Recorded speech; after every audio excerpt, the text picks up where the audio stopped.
پہلی چیز جس کی طرف ہم سب کو متوجہ ہونا چاہیے رمضان المبارک کے آنے سے پہلے، وہ ہے رمضان کی تیاری۔ آپ عام روزمرہ زندگی کے مشاہدے میں دیکھتے ہیں کہ کسی بھی اہم کام کے لیے لازماً تیاری کی جاتی ہے۔ اگر کوئی کام بھی تیاری کے بغیر شروع کر دیا جائے تو اس میں وہ روح نہیں آتی، اس کام کو آپ صحیح طور پر انجوائے نہیں کر سکتے اور اس کا حق ادا نہیں کر سکتے۔ مثال کے طور پر امتحان کے آنے سے پہلے آپ کیا کرتے ہیں؟ تیاری کرتے ہیں۔ اگر کوئی شخص تیاری کے بغیر امتحان دینے لگے تو اس کا نتیجہ آپ دیکھ سکتے ہیں۔ اگرچہ وہ پاس بھی ہو جائے لیکن اس کی فیلنگ کیا ہوتی ہے؟ تو یہ ایک حقیقت ہے کہ دنیاوی زندگی کے کاموں کے ساتھ ساتھ عبادات میں بھی یہی اصول ہے۔ نماز جیسے اہم فریضے کے لیے آذان اور وضو تیاری کی حیثیت رکھتا ہے، ورنہ تو گھڑیوں کو دیکھ کے، سورج کے ڈھلنے غروب ہونے چڑھنے کو دیکھ کے نماز پڑھی جاتی۔ اور جن ملکوں میں آذان کی آواز نہیں آتی یا جن گھروں میں آذان کی آواز نہیں آتی، وہاں پر نماز اس طرح روح پرور نہیں ہوتی جس طرح اس جگہ پر جہاں آپ کو آذان کی آواز آتی ہے اور اس کے بعد آپ چاہے دنیا کا کوئی کام کر رہے ہو، آپ کے دماغ پر، آپ کی سوچ پر کیا چیز حاوی ہو جاتی ہے؟ نماز کا وقت ہو گیا، جلدی کرو، یہ کام جلدی سمیٹو، نماز کا وقت ہے۔ تو آذان کے ساتھ ہی آپ کی نماز کی تیاری شروع ہو گئی۔ تو گویا کوئی بھی کام ہو اس سے پہلے تیاری کا کرنا، اور تیاری میں دو چیزیں آتی ہیں، نمبر 1 ذہنی تیاری اور نمبر 2 عملی تیاری۔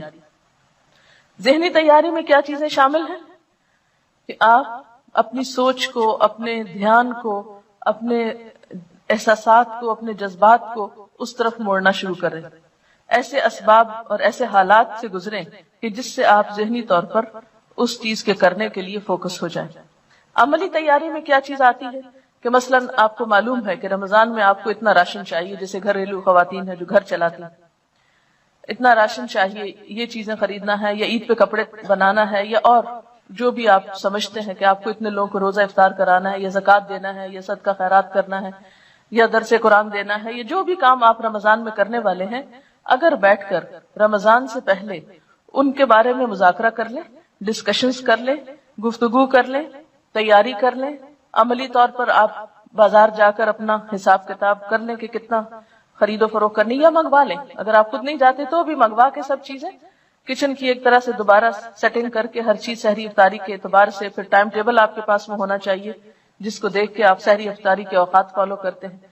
پھر اسی طرح اگر آپ کو کہیں اور تراویح پڑھنے کے لیے جانا ہے تو سواری کا ارینجمنٹ، یہ کس کے ساتھ جانا ہے، یہ کس کو اور ساتھ میں لانا ہے، یہ ساری چیزیں رمضان سے پہلے ایک ایک کر کے، جن کا ابھی میں ذکر کروں گی، ان کو عملی طور پر بھی تیار کر کے رکھ لیں اپنے پاس۔ اس سے آسانی یہ ہوگی کہ جب کام شروع ہوگا تو آپ رائٹ اوے کام ڈے 1 سے شروع کر دیں گے، اور اگر آپ تیار نہیں ہوں گے تو پہلا عشرہ تو آپ کا صرف سوچ بنانے میں گزر جائے گا کہ اچھا رمضان آیا۔ جو کام آپ کو کرنے ہیں، یہ چیزیں آپ نے روز کرنی ہے۔ مثلا میں نے لکھ کے رکھا ہوا کہ سب سے پہلے صبح میں کیا پڑھنا ہے، اس کے بعد تسبیحات کون سی کرنی، حالانکہ مجھے پتا ہے یہ کرنی ہے، لیکن پھر بھی میں کاموں کے پریشر میں بعض اوقات بھولنے لگتی ہوں، تو میں وہ کارڈ مجھے یاد دلاتا ہے کہ آج میں نے یہ کام نہیں کیا۔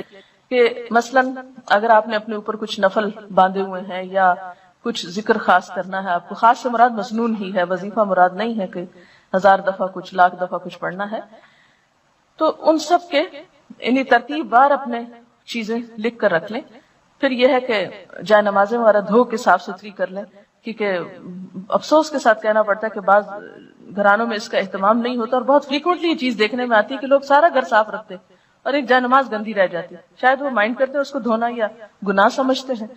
تو عبادت میں لطف کے لیے کیا ہے، تھوڑا سا گھر کی صفائی کو بھی دیکھ لیں، کچن کی صفائی، گھر کی صفائی، اپنے بیڈ کی، کمرے کی، جہاں آپ کو عبادت کرنی ہے، جہاں پڑھنا ہے، کتابوں کی شیلف کی، الماری کی، یعنی ہر ایک چیز جو ہے بالکل ترتیب سے کر لیں، اور اتنی ترتیب سے کر لیں، بلکہ میں تو بعض اوقات یہ کیا کرتی تھی کہ جو بیڈ بستر وغیرہ سال بھر اٹھتے رکھے جاتے ہیں، وہ میں رمضان سے پہلے چادریں، ہر چیز اس طرح ایسی جگہ پہ رکھ لیتی تھی کہ بس صرف 1 منٹ اس میں لگے اور ہر چیز جلدی جلدی تبدیل ہو جائے۔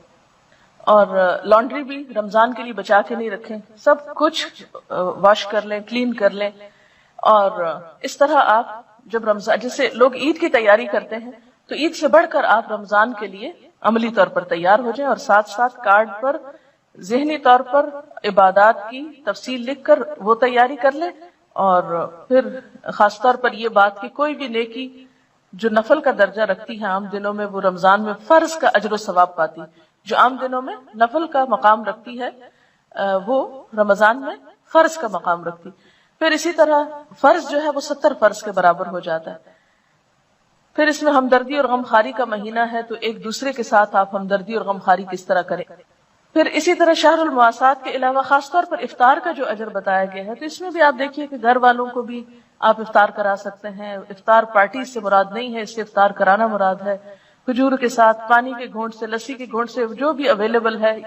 پھر خاص طور پر سرونٹس کے بارے میں حضور صلی اللہ علیہ وسلم نے توجہ دلائی کہ ان کے اوپر ایسا بوجھ نہ ڈالا جائے کہ جو اٹھا نہ سکیں. عام طور پر لوگ آخری وقت میں گرم پراٹھا کھاتے رہتے ہیں اور دوسروں کی سحری کا خیال نہیں رکھتے کہ ان لوگوں کو خود بھی کھانی، یا وہ لوگ بہت ارلی بیچارے کھا کے پھر سارے گھر کو سرو کرتے ہیں. ہم خود سوتے ہیں اور ان کو کام میں لگائے رکھتے ہیں. تو ان چیزوں کا بھی تھوڑا دھیان رکھنا ہے. پھر اسی طرح افطار کے وقت میں بھی ان کی مدد کرنا، ٹیبل لگانے میں، اٹھانے میں، برتن دھلوانے میں، تاکہ وہ بھی نماز پڑھ سکے. دیکھیے وہ نماز کیسی ہے جو آپ خود پڑھ رہے ہیں اور آپ کے گھر کے مسلمان سرونٹس نماز نہیں پڑھ رہے. وہ روزے کیسے ہیں کہ آپ خود روزے رکھ رہے ہیں اور آپ کے گھر کے سرونٹس جو ہیں ان کو روزے کی پرواہ نہیں، پتہ ہی نہیں. اور اگر کئی دفعہ میں نے ایسے لوگوں سے بات چیت کی ہے کہ آپ نے روزہ رکھا، تو کبھی بھی ہم کہاں سے روزہ رکھ سکتے ہیں، ہمارے تو کام ہی بہت ہیں. تو اتنا اس وقت افسوس ہوتا ہے کہ کیا یہ نہیں ہو سکتا کہ رمضان میں کچھ کام کم کر لیں. کئی لوگ تو نئے کام شروع کر لیتے ہیں، گھروں کی سفیدی شروع کر دیتے ہیں، پینٹ کرانے لگتے ہیں، فرنیچر بدلوانے لگتے ہیں. وہ کہتے ہیں اور تو کوئی کام نہیں ہے اب، کیونکہ دن کی پارٹیاں کافی پارٹیز ختم ہو جاتی ہیں. تو وہ اس مہینے کو کس طرح لیتے ہیں؟ گھروں کی رینوویشن کے لیے. اور اس میں بے وجہ میں ہم سرونٹس وغیرہ کا کام بڑھا دیتے ہیں. تو اس چیز سے پرہیز کرنے کی ضرورت ہے کہ اس مہینے کو عبادت کا مہینہ سمجھ کے منایا جائے، نہ کہ دنیا داری کرتے ہوئے. پھر اس میں آپ دیکھیے کہ جیسے آپ نے ذاتی کام جو کرنے ہیں اس میں روزہ رکھنا ہے. اور روزے میں صرف روزہ رکھنا نہیں ہے، بلکہ کیونکہ حدیث میں آتا ہے نا، جس نے روزہ رکھ کے جھوٹ بولنا نہ چھوڑا اور جھوٹ پہ عمل کرنا اور لڑائی جھگڑا اور فحش گفتگو اور ان چیزوں کو نہیں، تو پھر اس کا روزہ نہیں. کیونکہ روزہ صرف بھوکے پیاسے رہنے کا نام نہیں. پھر اسی طرح نماز کے لیے آپ ایک ٹارگٹ اس رمضان میں رکھ سکتے ہیں. یا آپ یہ رکھ لیں کہ زیادہ نوافل پڑھنے، یا یہ رکھ لیں کہ خاص خشوع و خضوع کا، یا یہ کہ اول وقت، یعنی کوئی ایک ٹارگٹ اپنا رکھ لیں کہ میں اس رمضان میں اول وقت نماز پڑھوں گی، ساری نمازیں اول وقت. اور اس طرح آپ کو کیسے پورا ہوگا؟ الحمدللہ عام دنوں میں فجر آپ کے لیے اول وقت پڑھنا مشکل ہوتی ہے، اٹھتے اٹھتے کچھ دیر ہو جاتی ہے، لیکن رمضان میں تو آپ اٹھے ہوئے ہی ہوں گے. یہ نہیں کہ آپ سحری کے بعد جو لوگ خود کام کرتے ہیں گھر کا، تو وہ کیا کرنا شروع کر دیں، برتن دھونا شروع کر دیں، کچن صاف کرنا شروع کر دیں، اس کو فرش دھونا شروع کر دیں، اور سارے کام کرتے کرتے سویر کر دیں، اور جب تھوڑی دیر رہ جائے سورج نکلنے کو تو جلدی جلدی نماز پڑھ لیں. یہ نہیں کرنا، طویل نماز پڑھیں. کیونکہ فجر کی نماز جو ہے آپ صلی اللہ علیہ وسلم کی سب نمازوں سے زیادہ طویل ہوتی تھی. تو اس کو مسنون طریقے سے پڑھنے کے لیے آپ کو کیا کرنا ہوگا؟ آپ اندھیرے میں شروع کرتے تھے اور تھوڑی تھوڑی روشنی ہو جاتی تھی جب ختم کرتے تھے. ہم لوگوں نے کتنی دفعہ زندگی میں مسنون نماز فجر کی پڑھی. تو یہ رمضان کا موقع اگر آ رہا ہے تو کوشش کریں کہ اس میں اس سنت پر عمل ہو جائے. تو ساری نمازوں کو اول وقت میں، یعنی یہ جو عبادات ہے رمضان میں ذاتی عبادات، اس میں روزے کو، حقیقی روزہ، نماز کو، اول وقت کی نماز اور خشوع و خضوع. پھر اسی طرح نوافل میں جو جو چیزیں آپ کر سکتے ہوں، اور اس میں خاص طور پر قیام اللیل یعنی جو تراویح کی نماز ہے اس کا اہتمام، کیونکہ ایک نفل جو ہے وہ فرض کے برابر ہے. عام دنوں میں فرضوں میں کوئی کمی کوتاہی ہوئی تو انشاءاللہ تعالیٰ وہ اس کی کمی کو پورا کرنے کا سبب بنے گا. اس لیے تراویح کو بہت شوق کے ساتھ، کیونکہ اس میں مغفرت کا وعدہ بھی ہے کہ جو رمضان میں قیام